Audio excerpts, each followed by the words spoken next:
Welcome back to Gruber Motor Company and the Gruber Morning Show. Good morning, everybody. Pete, how you doing this morning? Good. My co-host, Zane, and we are live today, I guess, on 8 platforms. So it's growing a bit. Stack them up. Welcome, everybody. And if you want to watch us on YouTube, you'll get the full experience where you'll get to see this really cool photo that Pete's got up here right now. You want to talk about that? Sure. This is a photo of a house in Scottsdale. I kind of take pictures of things that interest me as I'm driving along, but there's actually a lot more going on in here, but it's not wide angle. There's some beautiful cactus in the front of this. I'll duck out of the way. And yeah, that roof is really spectacular. I can move it around here. Give me one. Okay, let's move it a bit for the audience so they can see the beautiful foreground. Here in Arizona, landscaping is about leading a desert landscape. Not doing very much. There's so much desert flora here that is attractive in a front yard. I think he's going to pop that up for us, and we'll be able to see some more of that. It looks like an Earthship mixed with an adobe house. That's kind of incredible. Very cool image. Because we were talking a little bit about that, how the more like the local environment a house is, the better it tends to do, I think, both in terms of thermal regulation and also aesthetics. That's a good-looking house. It blends in well, yeah. How much do you think that costs? You know, in today's market, they're probably looking a couple, $3 million, I would say, based on its location. This is North Scottsdale. There's probably an acre of land involved minimum, so that tends to drive up the prices. I've never seen green tile like that. Yeah, that is cool. Yeah, I wonder if that's natural. So today, you've got a bunch of stuff to cover with you. One of the things I wanted to share with our audience today was I went to visit my latest granddaughter last night at the hospital. Woo! She was just shy of 24 hours, her first ever birthday. And, you know, I watched the whole process. In the room, there was a nurse there, and she was giving her a bath, and she was cleaning her up and then combing her hair. And you know what I got the entire time I was watching this? This poor little kid has just gone through the birthing process. It wants to be left alone. It wants to chill. It wants to take a nap. And here we were prodding and poking and, you know, and then there was crying going on. But what really clinched it for me was at one point the nurse said, okay, it's time for the hepatitis shot. And she goes and gets this syringe, which is the length of this poor little girl's forearm. Oof. And I knew what was coming next. You know, she was starting to calm down a bit. The next thing you know, all hell's breaking loose in that room again. And there's a needle going into her thigh. Now, granted, I'm sold on, you know, inoculations and the things that keep us from killing ourselves. However, my point is, couldn't we just wait maybe 48 hours or a week or so, let this kid chill a bit? It had just gone through this horrifying process of being born. And, you know, so anyway, my point is maybe that's why as adults we get so screwed up at times, because we're traumatized so early on in life. Yeah, but I mean, maybe if you front it all to the front, then you just kind of get to forget about it later. Yeah. You just get to let the shock be the shock and then not have to think about it ever again. Bury it under a whole bunch of other trauma. You know, it's funny, we were just talking about how in Germany that they intentionally make their playgrounds unsafe, quote unquote. They're just less safe because they realize that there is like a better amount of we'll call it trauma. But you can acceptable trauma, an acceptable which is amount, beneficial to just a degree. Just enough to tell a kid, like, hey, maybe don't, you know, fall off of something that's too high. Hey, maybe don't touch something that's sharp, and you know, or that hot like that. stove, or the hot stove. You know, it's like, hey, you know, so. So the rest of life becomes more manageable because we've introduced them to a bit of trauma early on. I'm sure there's a counter argument there. Yeah. Oh yeah, I mean we're not psychologists. Yeah. We're EV experts. Well, you're an EV expert. I'm a guy that likes to talk about that. You know what? We've got a comment here about the picture from Real Dave Leach. Hello, Dave. It's on Pinnacle Peak, just east of Pima. No way. Yeah. So it's not North Scott. Oh, not 3 million. Not even 3. Okay. Well, thank you, Not 3 Real million. Dave. Is that higher or lower? I'd love to see what Pete says, or what Dave says, sorry. On Pinnacle Peak? Oh, you must be local then. What's up, Excellent, Dave? Yeah. What would really be interesting if we got the owner of the house to pipe up and say, hey, that's my house. Thanks for featuring it. Yeah. Now, we have an Instagram comment here from Ove in Germany. He says, congratulations. Deutschland Opa. Well, it's in German, so I got a bit confused there. All right, so he's congratulating me on the birth of my latest granddaughter. Can we pop a picture up there, guys? I got her up right now. Yay! You got it up right now. Oh, okay. she's so cute. of course, we're always getting asked, why do we wear sunglasses? And it's a secret, but I'm telling you, yesterday, my granddaughter is trying to look at me. I mean, she was just freshly born, so I'm not sure how fuzzy or how clear I was. There we go. Yeah, But that's a Gruber. Yeah. That's a little Gruber. And she asked me at one point, or wanted to, why are you wearing sunglasses, Opa? And so I put them on her, and she suddenly said, or wanted to say, oh, cool, now I get it. She said it not with words, but with her eyes. Right. It's adorable. All right. Aw, little Madeline. Man, there's been so much fun stuff between birthdays and speaking of things getting delivered. Do you want to talk about the Silverado? Oh, absolutely, yeah. So I was wondering, how does GM integrate or feel about this wild success that Ford is having with this pickup truck, the F-150 Lightning? I think they got a rude wake-up call, all of them, not realizing that there was such a pent-up demand for electric vehicles. So what do? What any any manufacturer around the world would do is they try to meet demand. So what are they doing? They're coming out with a Chevy Silverado EV. And they obviously picked one of their more successful pickup lines, and it will compete with electric trucks from Ford and Rivian, and of course Cybertruck eventually.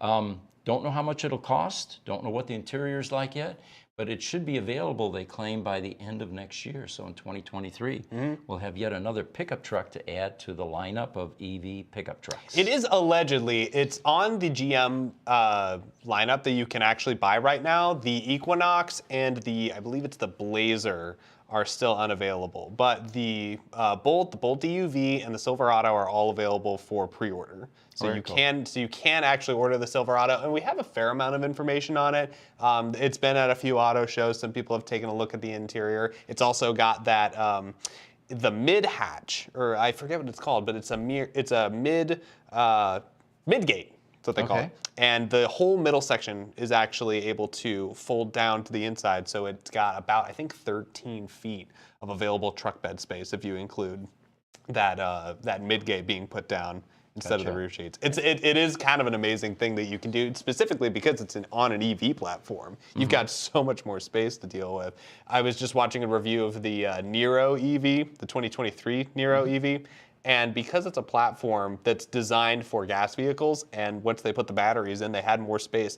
You have maybe I forget how many cubic feet of space it is, but maybe it's like 10 extra cubic feet of space that just goes down into the hatch.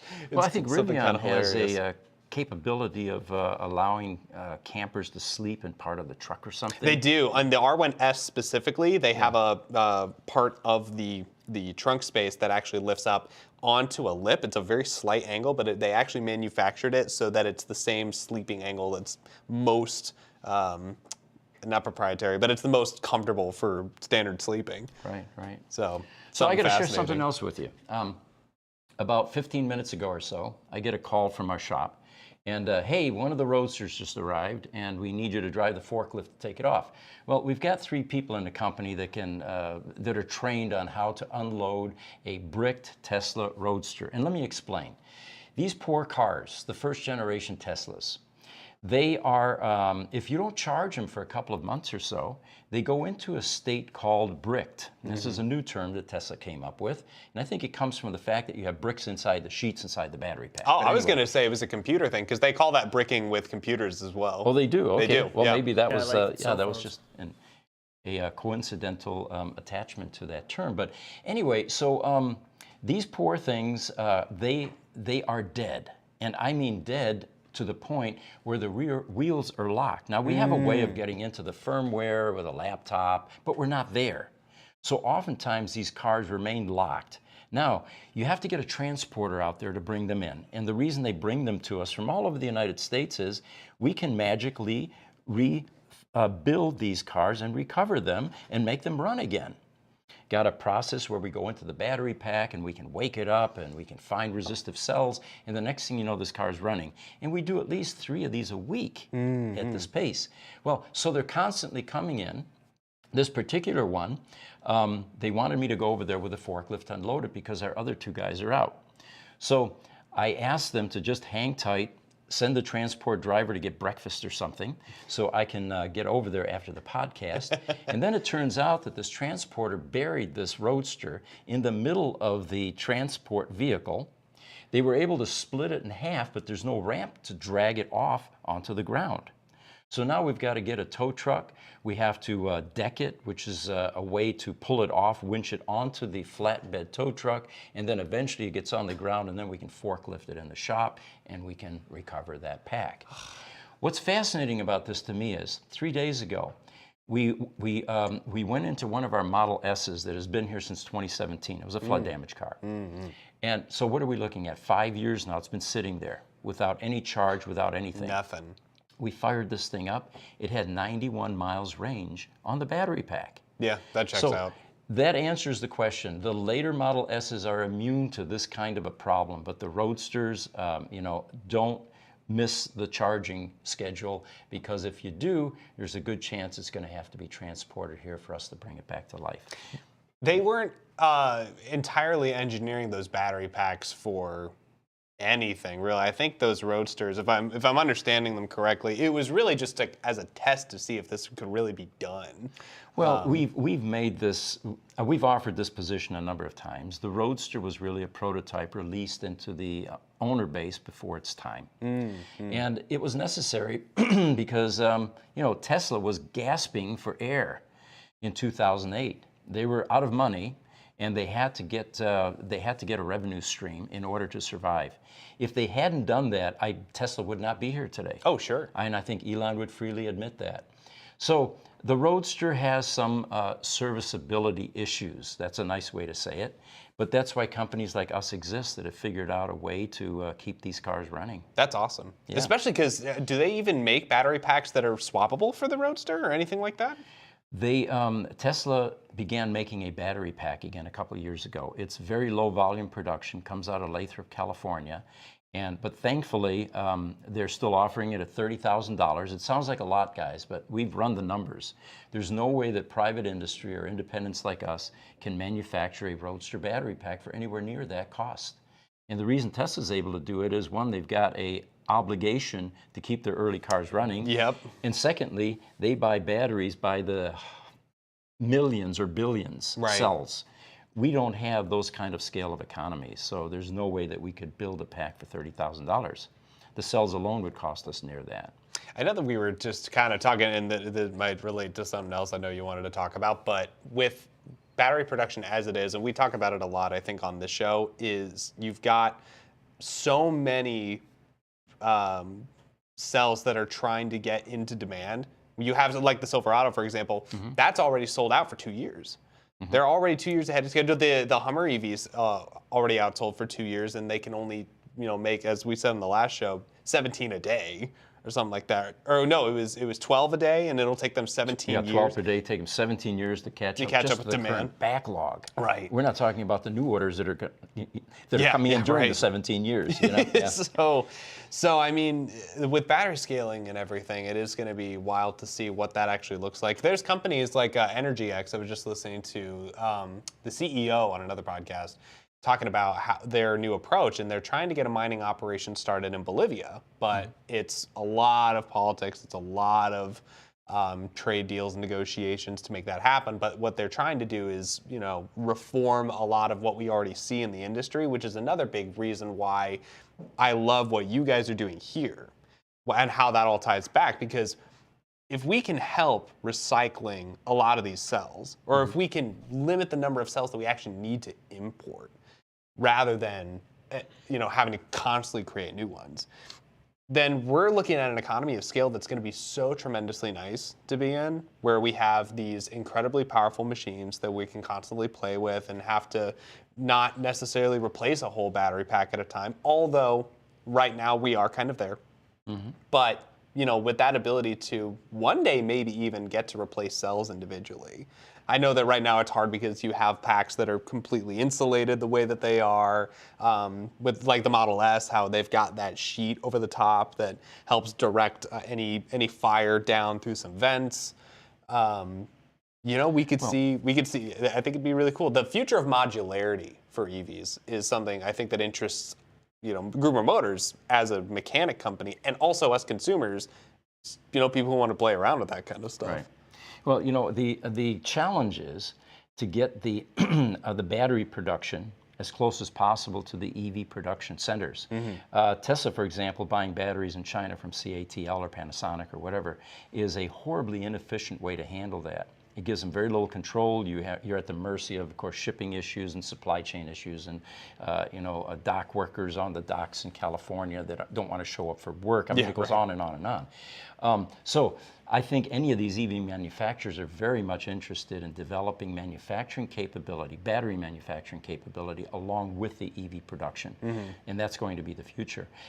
There was an article earlier about the Cybertruck was originally scheduled to use 4680 cells. The big ones. They're now thinking they're going to have to do some redesign because there aren't enough of those available. Remember, the semi-truck is trying to use those batteries, and that truck uses like 12 times more than a car. Right. It's like, isn't it the equivalent of, I think, 10 Model 3s? I think that's what we said in the last Something podcast. wild. Yeah, Model Ys or something. Yep. But, wasn't Model Ys even? Yeah. Wow. So yeah, the challenge is going to be, so if the Cybertruck goes that route with 2170, it could delay it further because now you have to do some redesign in order to accommodate the charging curves and characteristics and the physical geometry of those cells. And we don't know what the demand is compared between the Cybertruck and the Semi. I mean, for all we know, the demand for the Semi is higher, so they're going to be focusing more of those 4680 cells into those. They have a release commitment right now to Pepsi at the end of this year for the semi-truck. So that's already a commitment that they've made. So the Semi's coming before the Cybertruck. Well, at least they're not doing what Rivian tried to do, where they tried to, and granted, they were not successful per se, but you have their dual commitment to both Amazon making their delivery vans as well as their regular customer base, we'll call it, for the R1S and the R1T. And they tried to manufacture all three at once. And what happened was that they had these snags in production where the R1T came first, because that was their biggest priority, even though I think they actually had more R1S reservations. They could only make the R1T first, so they got all those out. And then they had the R1S, and now I think somewhere around early 2023, they're officially getting these delivery vans out. But it's just so hard. I have no experience in this production industry, but I can't imagine how difficult that's got to be to try to do three at once. Yeah, then you throw in a couple of recalls along the way, which completely derails you again. Exactly. Yeah, I feel for these guys, but the good news is they're cranking up product. There's some interesting news that I became aware of a couple of weeks ago. The Tesla service centers are actually now installing special lifts for the Cybertruck. Really? Yeah, that's underway. So for those of you doubting, will it ever come, will it ever happen, it's happening. And for the new Tesla Roadster, the second generation Roadster. Oh, all right, so I want to answer this one. We got a TikTok guy here. With all respect, men, why do we wear sunglasses at a business meeting? It's not a poker game. Who said this was a business meeting? This is much more like a poker game, I think. Well, Stanley. Although we're not bluffing. Yeah, it's Stanley B225. We had the same question asked in the last podcast, and the question went something like this. The eyes are the windows to the soul. I can't see your soul. And I'm thinking to myself, the way I wanted to respond was, dude, this isn't a date. We're not gazing in each other's eyes over a meal. This is what we want to do, which is a podcast with sunglasses. Now, one of these days, it's fun. We will release a video, and we will tell everybody why the sunglasses are part of this show. But for now, it's the timing is off. You've been dropping hints like mad, too. Hints, yeah, go back and see our other episodes. We've got some hints. We've got some sprinkles of information in there. But Stanley, we appreciate you visiting us, and we will eventually reveal why we're doing this. Yeah, so stay tuned. Stay tuned. Oh, you're on TikTok, so stay tuned, Stanley. We're here for you. I know that we're just touching on it, but in regards to production and everything, that also brings us back to GM, because you've got the Silverado that's in production.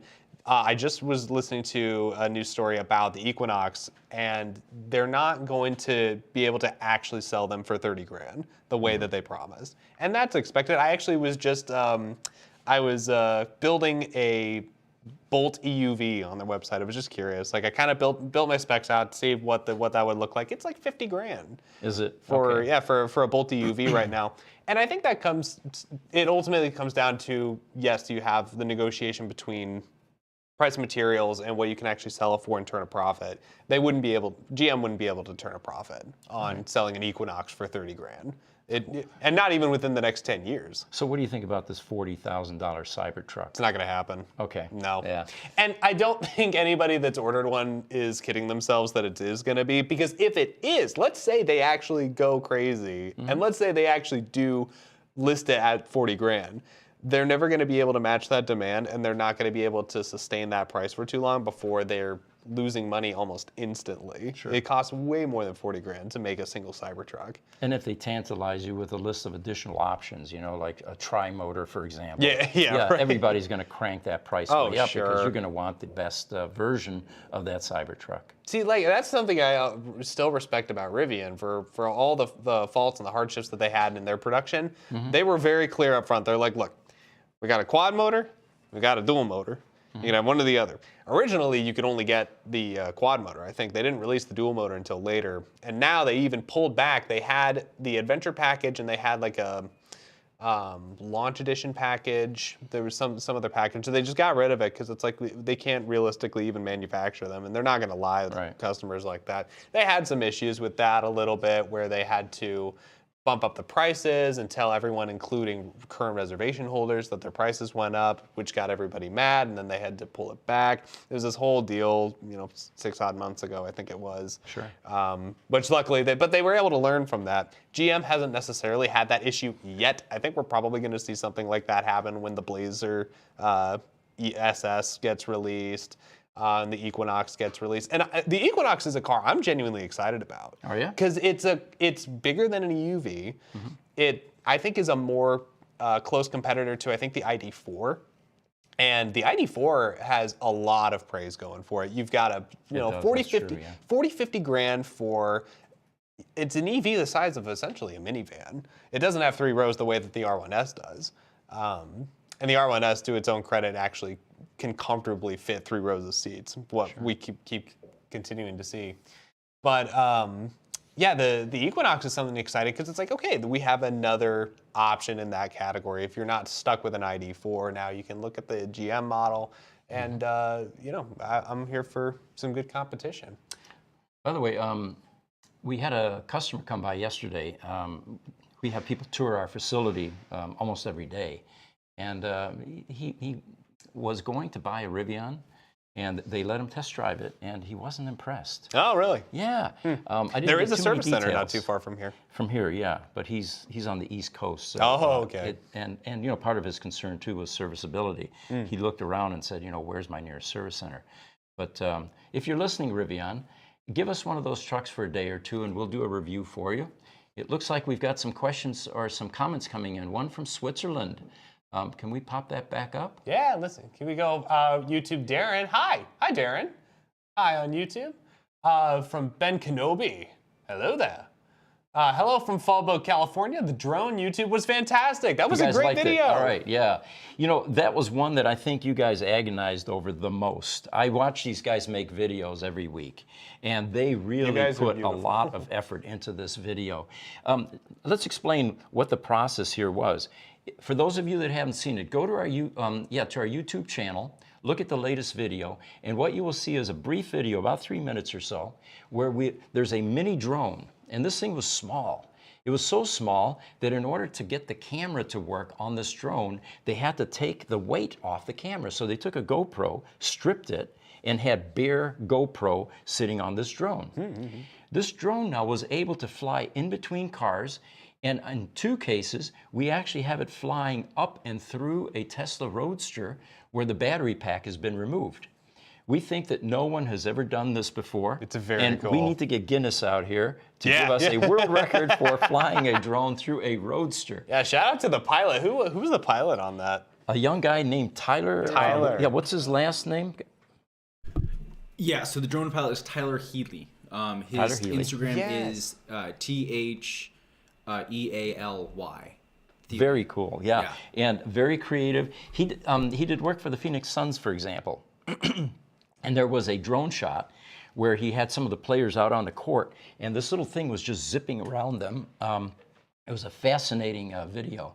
But I highly recommend you guys check out this video because the reports and the feedback on this video is nothing like we've ever gotten with any of our videos. People are loving it. Oh, it is really cool. It's also a really cool insight into the shop itself, getting to all these cool angles. I love, there's no, no spoiler. Well, it's kind of a spoiler, but there's a really cool shot where they actually go through the body, an open body of one of the roadsters, right? And it's like on the lift. Yeah, those guys did such a good job with it. Shout out to Tyler and you guys for putting that together. The few times I watch it, you can actually get vertigo while you're watching the video because you're feeling it. You're right there.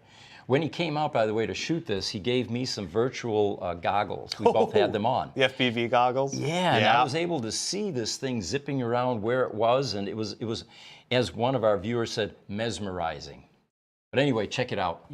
You'll like it. I was actually just on a video shoot with a buddy of Tyler's who I got the pleasure of working with, who got the same deal. He actually builds his own drones and everything here in Phoenix, and he builds and flies. And so he built this one that's got this massive 2-pound camera or something like that. Or maybe not counts, might be 2 kilograms. I have my measurements off. But it's a beefy camera. It's a big one. Yeah. And so and he was able to get this thing flying at like 100 miles an hour. It's amazing. I love when guys like that do that. So shout out to you, Jeremiah, if you ever get to see this.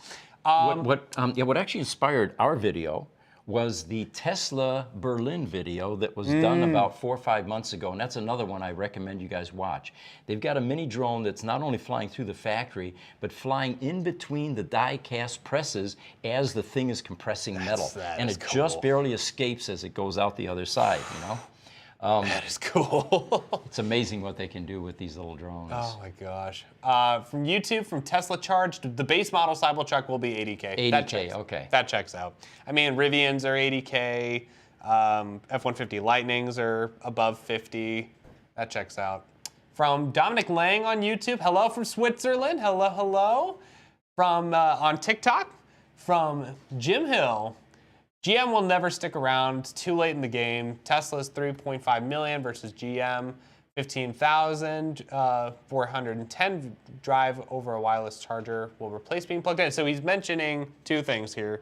We've got the competition between GM and Tesla, and then he also brought up inductive coupling, which we've talked a little bit about in the past, and it's something that gets us excited. Yeah, we're actually planning a video on that whole concept because it's a fascinating new direction for charging.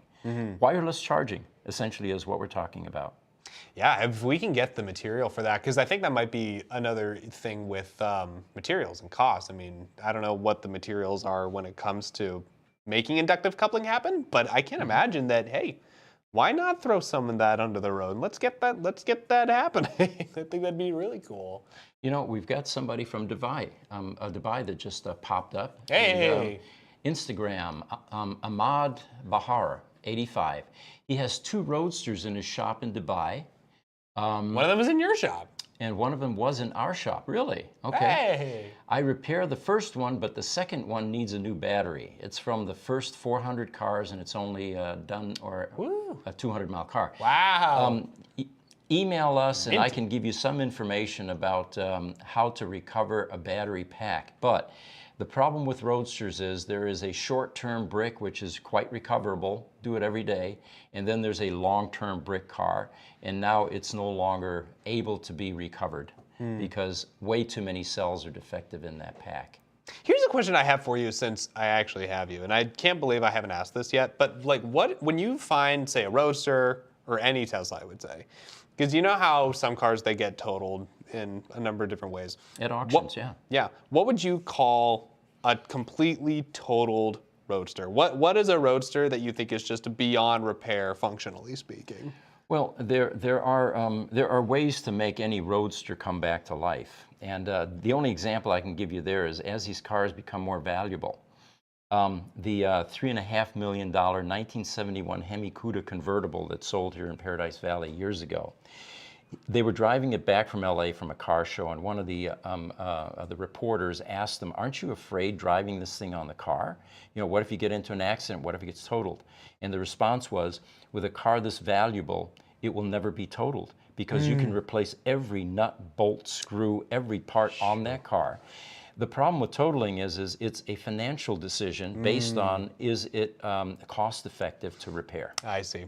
It purely by insurance standards? Exactly. I see. And the insurance companies hate roadsters because the parts availability is so scarce. And they're quick to total cars. The one that we received this morning, by the way, is a totaled car. The damage is minimal. We'll be able to do the body work and put that back on the road. But sadly enough, we need sheets. So this car will become temporarily at least a parts car so that we can put other roadsters back on the road and eventually swap it out with a brand new Tesla. It's a lot of really part redistribution that you can do. Yes, yeah. In fact, Tesla did that. They bought over 70 of them a couple of years ago. They started because they ran out of parts. So they were offering trade-ins for roadsters, and 70 plus people took advantage of that. And the instant they arrived at service centers, they were parted out. They took them apart and they started to use the parts. You think within the next 10, 20 years, we're going to see a parts availability that's comparable to what we have in gas cars now, where like the CUDA of the Theseus that you just described? Very much so. But it's all contingent on the population of cars. You know, with the Mopar I mentioned, there were, you know, hundreds of thousands of those built, and there was a viable aftermarket, you know, justification for developing tooling and dies and all of that. Right. With 1,500 or so Tesla Roadsters left, no one in the independent space sees the return on investment for any major recreations, you know, be it body panels, or the electronics, for example. So yeah, the Roadster is going to be in a unique situation in that there will be parts that will eventually run out, and I don't know what the long-term solution is. Unless these cars go into the 7-figure range. Yeah. And now you can justify. Just one of the molds, for example, for the main propulsion battery pack sheets, you need 2 of them. They're about $200,000 a piece for the molds. Gee. So you've got $500,000 in molds for that. Then you've got the bonding plates. There's to stamp those, and that's another $100K or so. By the time you're done, you've got to look at that 1,500 cars that are left and say, am I going to be able to sell enough of these parts to justify that upfront expense?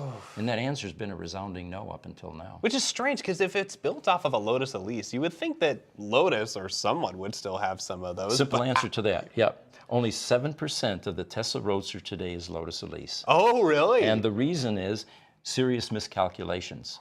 Really? They thought they could just take an electric sports car shell, pop a battery in it, a drivetrain, and they had a car. It turns out that the 1,000-pound battery pack required them to stretch the frame, change the body panels, and so only 7% today is Lotus. A few things you can get that are Lotus parts. But even then you get into tricky things, you know, like suspension. It weighs so much more. And that's why they needed the giant custom stamp to get all those other frame parts and things like that. Huh, that makes a lot more sense. Well, it goes back to what that comment was talking about, where you were talking about how 1,500 roadsters are on the road. The you know, demand for parts and availability is going to be super low compared to some of the other Tesla models, right? The 3.5 million that guy was talking about that are on the road currently. Yeah, that justifies having a lot of service centers that can operate on those. The Rivian guy who was having trouble in the Northeast is like, hey, how am I going to get this thing serviced? Yeah. But that's what's exciting about getting more vehicles on the road, is that we'll have these parts. And now we don't have to keep stripping from other cars. Now we can actually get some fresh ones. Yeah. It's seemingly it's hopefully going to be more financially viable in that sense. These are all problems that will get solved at some point. Yes. And there will be some casualties. Somebody pointed out earlier, is GM going to make it? We don't know. You know, they're not exactly cash rich. We've got a question from YouTube, Nicholas Starinsky. He said he ordered the cheapest 2023 Bolt EUV in New Jersey in August with a $4,000 instant state EV credit. Oh, that's right. It's instant now. So that puts him into a $25,000 car. I thought it was $7,500, wasn't it, at one point? It was, yeah. It was a $7,500 tax incentives. So you'd see it on your tax return, which would be. So this is different. The instant, I see. The instant Yeah. tax credit is, So they 4,000 take it now off the or bill. 75. I wonder if that's something we ought to look into for the next show. Is that an either or? Do you either get 4,000 instantly or 7,500? Maybe Nicholas, you could answer this as well. Is that instead of a $7,500 tax incentive? That'd be interesting to know. You have a couple of different avenues for these credits too. You've got the federal, then you have the state. And, Right. But yeah, I think it's great that government is actually encouraging the purchase of these types of vehicles. It looks like Darren N. asked us about Tesla Semi. Will it really cut down on accidents because it's so simple to operate compared to a regular semi? I heard that they're having trouble getting enough semi drivers these days. Amen. We used to be able to transport cars in from various places in the country.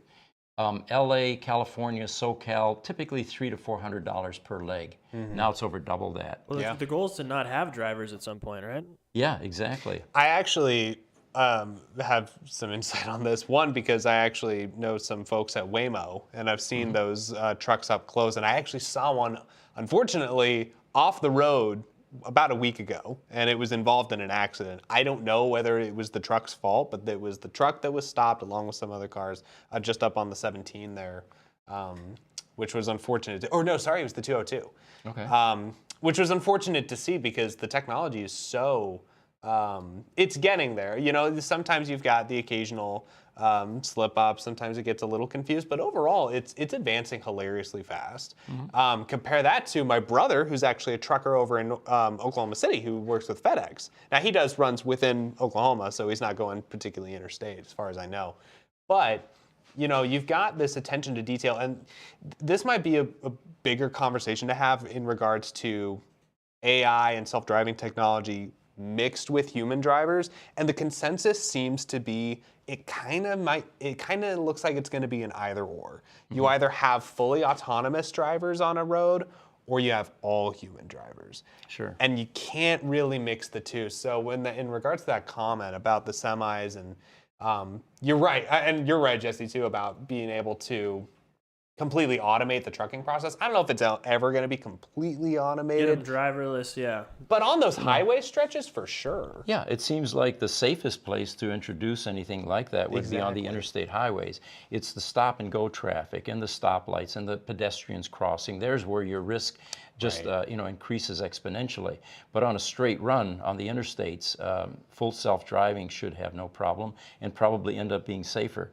How many of these truck drivers are falling asleep at the wheel because they're trying to go 24/7? And they're working so hard because, we already have a shortage that it's like no wonder that these guys are stretched to their limit trying to go all these distances because they have to. So yeah, I agree. I think it would be incredibly advantageous. I might have to talk to my brother and see what he thinks about it. I think there were some more questions in that paragraph there. Oh yeah, sorry. So semis are having issue finding drivers. Could they issue a special license for Tesla semis that's easier to get to help with the driver shortage? Oh, that'd be kind of nice. Have a kind of slightly lowered bar to a slightly lower barrier to entry. There's a lot of, I think, particulars with that. I think, again, it might be something I ask my brother about in regards to what specifically a trucker needs to know. Sure. In What are regards the, to all what are that the travel. specialized skills, and Right. how would an EV with FSD, partial FSD, change that? Could have him on the air. I had to talk to my brother about that. It looks like we've got some feedback from the earlier question. The 7,500 was a federal tax credit. That is gone. That was Nicholas Stavinsky. Okay. Since GM sold so many EVs already. The next federal credit, he says, goes to half of 7,500. Would have been full, but GM sources in their, they source their batteries outside the U.S. US. Yes, that's right, because they're trying to encourage domestic product. And I know that, Manufacturing, right. And what they've been doing with that is that's right, the federal incentive was only for American-built cars by American-built companies, and they could not sell more than 100,000, no, 10,000? 100,000. It was a pretty big number of vehicles that they had to sell, and that's why Tesla doesn't qualify. They So didn't it looks qualify like for that. Tesla, though, will qualify for a full federal federal tax- tax credit Really? in 2023 since Panasonic builds batteries with Tesla in the USA. Not sure if they'll import There's a any partnership between those two companies. cattle. Okay. So it looks like they've got a leg up on GM regarding the batteries. I actually just saw that yesterday in a video I was watching. I think it's Oklahoma or something like that. They're building a giant factory. Panasonic is. They're building one? Yeah.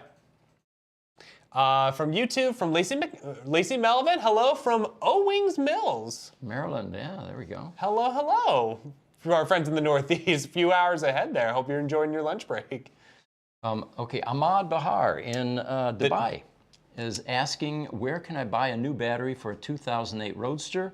It has 200 miles only, but left 7 years without power. This is the same one that he was just saying he had you one. So Pete, really quick. So I don't think he was around to hear the answer to your question before when he asked it on Instagram. So if you want to wrap around that with sending us an email. Sure.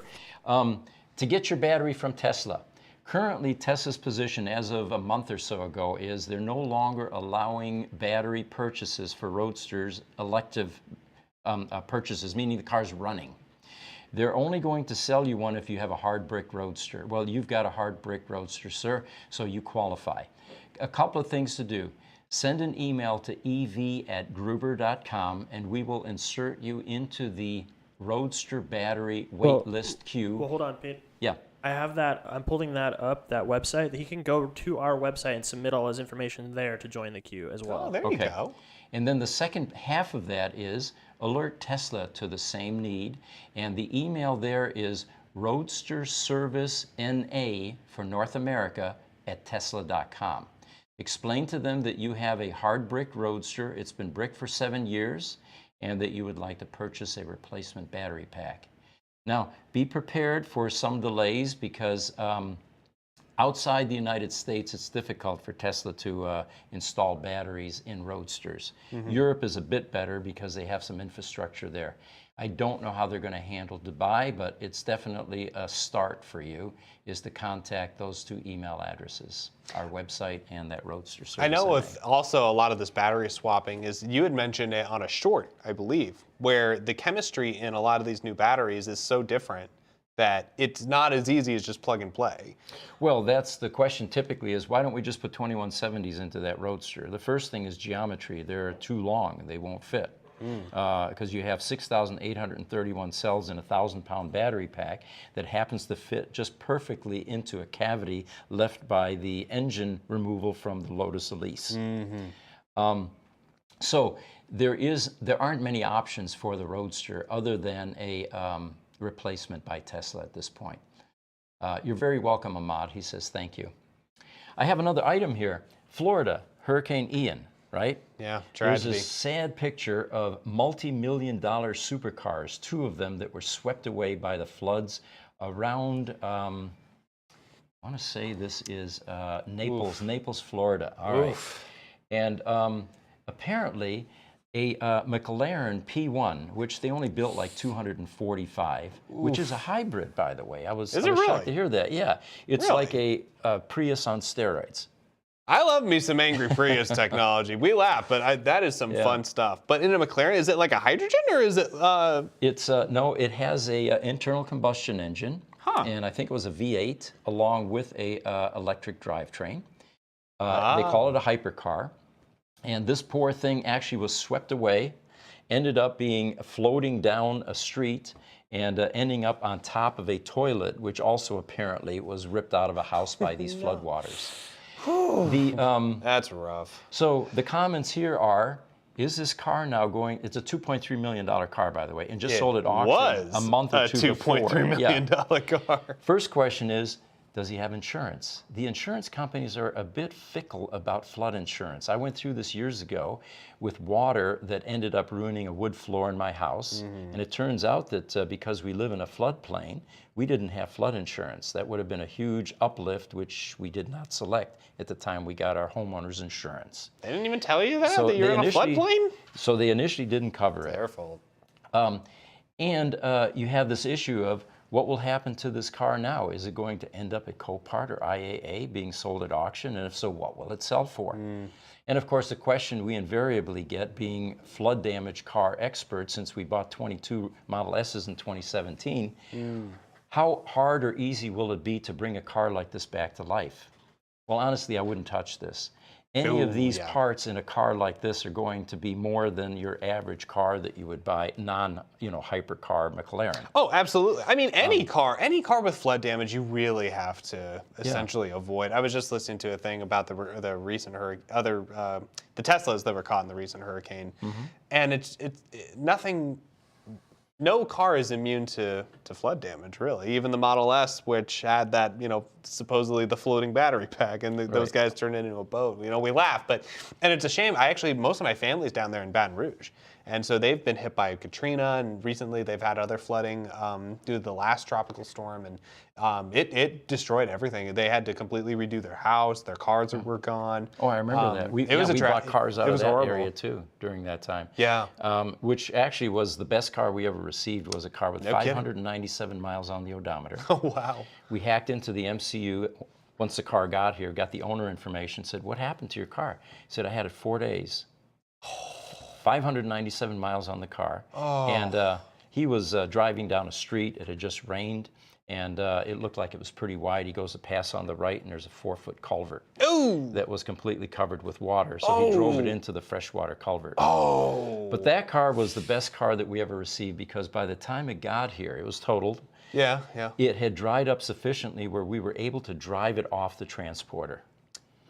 So that was the winner. Now, don't get too excited here. I was going to get a little excited. We had winners and losers, and the losers more than wiped out any gains we made like this. Yeah, checks out. To get back to this car, this is a naturally aspirated car. You're going to have water in the engine. You're going to have corrosion taking place, and the parts are going to be near impossible to find and get for something like this. And it looks like it was submerged almost up to the roof line. You can't take it with you. No. Goes to show. But somebody also pointed out, now, if this was Elon's Cybertruck, he's claiming that this thing will act like a boat unless it's choppy water. And had this been a Cybertruck, it might have survived because it would have just floated down the the road, Look, if the Cybertruck is as buoyant as the Model S, he's right. There was a 2022 Rolls-Royce Phantom that was sitting in the same garage. Oh, between gosh. those two cars, they were just over $2 million a piece. So somebody's got a $4 million plus loss. And, you can't take it with you, folks. Yeah. Oh, how far is the Roadster in space is a question. From YouTube Shorts. Yeah, there's actually a website that I think is tracking that. Hello! Yeah. It is 192,400,330. At the time of that sentence. Miles from Earth. Right? Miles from Earth. Or 17.21 light minutes. Cool. We did a newsletter a couple years ago or so suggesting to Tesla, since you didn't provide any charging for this car, would it be possible for you to bring it back and we'll recover that battery pack and make it operational again? It would be far more impressive for any aliens that might find this car to have a functioning car. There we go. Versus one that's completely dead. Yeah, give them something to work with. But we would have to give them some charging, methods along with the car. We'll have to sell them the charger for another $200. Yeah, solar cells. There you go. Send it up with some solar cells and have an automatic trickle charge. Keep the car up. Or you can make it a satellite. Just put the solar panels on the wings. Cool. There you go. From Louis Oliveira, I believe that's how, I apologize if I mispronounced that. Greetings from Portugal, wow. Really like your content, would love your advice on a used Model S 2014. If I found a used Model S with the drive unit replaced Q letter or above. Am I safe? Yeah, we do drivetrain swaps. The difficulty you run into is, you need to do some firmware reloading, and if you have a local service center, they can certainly do that for you. I think Tesla has now completely gotten rid of their initial policy was we will never service a totaled car or a salvage car. I'm not sure what your status is, but at this point they are accepting salvage cars for repairs. Wow, there you go. Instagram, Goonin Gaming says, what's up, guys? What's up, Goonin Gaming? You know what? On that thought, actually, with the Model S, because that's one Tesla. Sometimes I like to kind of go into cars.com or Car Gurus and just kind of see, hey, how much can I realistically get a used Tesla for? And the most common one I find is between 2012, 2014 Model S. Yep. You can get it for about 30 grand. About Something 30, like that? yeah, 30, 35, So- somewhere in there, depending on condition. So you buy it for 30 grand, but if you have to get the battery replaced, that's 22 grand. 22, unless you get a That's refurb tough. from them, and that's about 14 to 17. But still, Oh. that's half the value of the used car. Yeah, you know? right. So really, you're spending 40 grand, 50. It's a on tough used. justification. But we said it earlier. You know, Teslas hold their value hilariously well, especially right yeah, during the gas price increases. Yes. All right, guys, we are at 55 minutes. 55 minutes. All Wow, right. time flies by when you're having Let's fun. squeeze in one more. And this one should, or would typically have some people in the U.S. concerned. Apparently, Tesla is bringing Shanghai workers to the California Fremont plant to boost production. They are bringing in 200 people initially. They will be here for 2 months.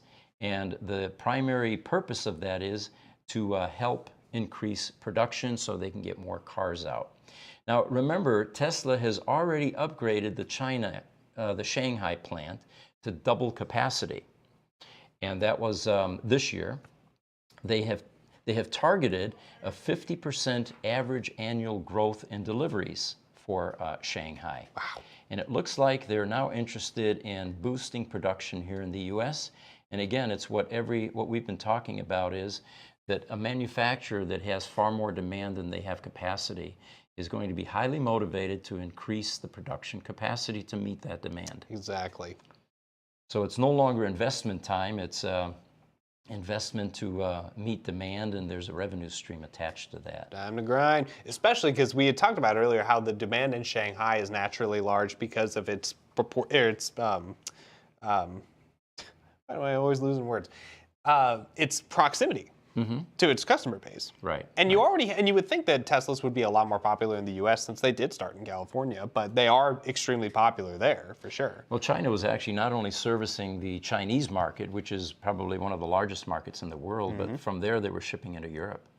Which was is now easier number and 2 closer. that we had talked about thanks to Exactly. Giga Berlin. So, hey, Giga Texas, I think we're next. But it is funny that they went to Fremont instead of Texas. I wonder about that. Well, the plant, I think, has more capacity. Oh, okay, Yeah. okay. So greetings from Venlo. Here's a TikTok. Non-Just68. Greetings from Venlo, the Netherlands. Wow. Like your show. Hello, hello. Welcome. I love the Netherlands too. Been there a few times, and it's a pretty special place. I'd love to visit. When's a good time to visit, do you think? Oh, summertime. Yeah. Yeah? They have 4 seasons, and Germany, for example, gets pretty gray, cold, and overcast during the winter months. But yeah, summer is the best time to go to any of those countries. The flowers are blooming. The air is fresh. The air is warm. You could even swim in the North Sea, I suppose. Oh, wow. There you go. One last quick comment from Darren N. Have to ask about the background picture. We talked a little bit about that. The background picture, yeah. We actually had another one up. It was northern Italy. This particular one is in Cave Creek, Arizona. And somebody... Pinnacle Peak. Pinnacle Peak, that's right. Shout out to Dave. They're all, Dave and Darren N. So anyway, this picture was, there's some nice desert landscape in the front, and unfortunately the picture doesn't do it justice, but it's cool architecture, and the speculation was, what is the home worth? And we threw out some numbers, and what we don't know is the size of the lot and how much land there is. But up in that area of Phoenix, North Phoenix, there are quite a few large homes that are decorated like this, and beautiful area. All right, ready to wrap up. Okay. Great stuff. Well, This I has been guess- fun. Yeah, today's Thursday, so our next podcast is going to be Tuesday next week at 8:30 Mountain Standard Time. For those of you that came in late, check out YouTube. We've got our new drone video posted out there, and the reviews are overwhelmingly positive. I think it's the first time that we had 100% likes, over 100, I think, at least, and no negative, comments or any, negative hits on Oh, that we love video. to see that. Yeah, but check it out because it's a tour, a drone tour through the shop, and it's, as one viewer pointed out, mesmerizing. It's definitely beyond the state of the other videos that we've put out. So next week, Tuesday, 8:30 a.m., Thursday, 8:30. And in the meantime, keep watching YouTube because we're throwing videos out there periodically. Do you have anything else, Zane? I think that's it. Yeah, once again, always appreciate getting to chat with you. Appreciate all of our viewers, and thank you for joining us. We'll see you next Tuesday then.